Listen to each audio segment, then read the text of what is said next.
Welcome to हमारी सरकारी नौकरी। तो डीआरडीओ में जो है जेआरएफ पोस्ट के लिए वैकेंसी आया है, तो किस ब्रांच के लिए है, कितना नंबर ऑफ पोस्ट है, कितना सैलरी मिलेगा, सब कुछ बताते हैं आपको। तो चलिए आज का जॉब अपडेट्स हम लोग स्टार्ट करते हैं।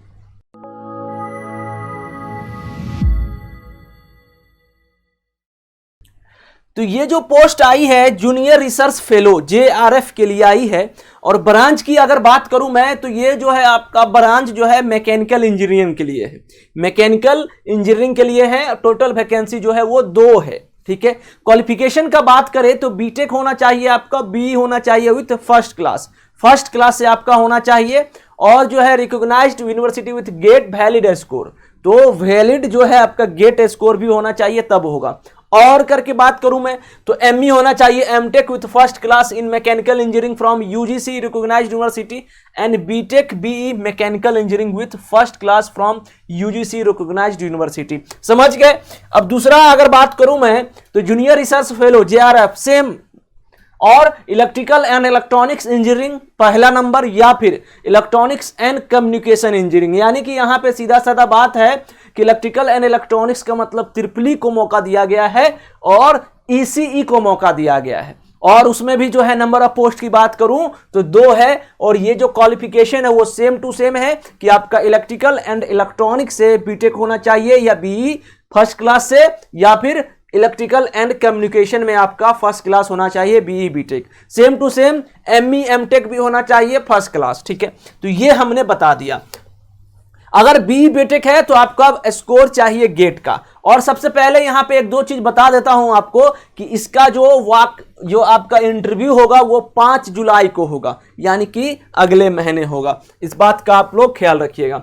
अब जो है इसका जो है हम आगे बढ़ें तो यहां पे initially the offer is for a period of 2 year which may be extendable for further 2 year subject to internal screening of committee recommendation. तो ये जो है इनिशियली आपको 2 साल के लिए लेती है, फिर जो है आपका टेन्यूर जो होता है वो बढ़ा दिया जाता है आपके परफॉर्मेंस के आधार पे। इस बात का आप लोग यहाँ पे स्टिपेंड के तौर पे जो है आपको will receive a stipend of RS 31,000 plus HRA as per DRDO rules. तो 31,000 के साथ साथ आपको डीआरडीओ के थ्रू जो है आप जो होता है उनका एचआरए, उसके हिसाब से आपका सैलरी मिलेगा, ठीक है। एज लिमिट की बात करें तो the upper age limit is maximum of 28 year age on the closing date of advertisement. The upper age limit shall be relaxable to the candidates belonging to SC ST is 5 year and OBC is 3 साल। देखिए तो यहां 28 वर्ष दिया गया है, और 5 साल जो है आपका एससी एसटी को, और 3 साल ओबीसी को। तो 28 5 33 वर्ष हो गया एससी एसटी का, 31 हो गया यहां पे ओबीसी को। इस बात का आप लोग ख्याल रखिएगा। इस फॉर्म को आप कहां देख सकते हैं, www.drdo.gov.in पे, ठीक है। वहां जाइएगा। वैलिड स्कोर होना चाहिए आपके पास। The candidate must submit the supporting document for converting CGPA CPI to equivalent percentage, ठीक है। ये हो गया। अब जो है ये देखिए यहां पे जो है आपका ये डेट जो है मेंशन कर दिया है कि 5 जुलाई को होगा, तो आप जो है अभी से तुरंत स्टार्ट कर दीजिए। Candidates coming after reporting time will not be consider for interview. तो 5 जुलाई को आपको सुबह 9 बजे जाना है, ठीक है। तो ये फॉर्म जो है अभी अवेलेबल है, अभी इस फॉर्म को आप फिल कर सकते हो।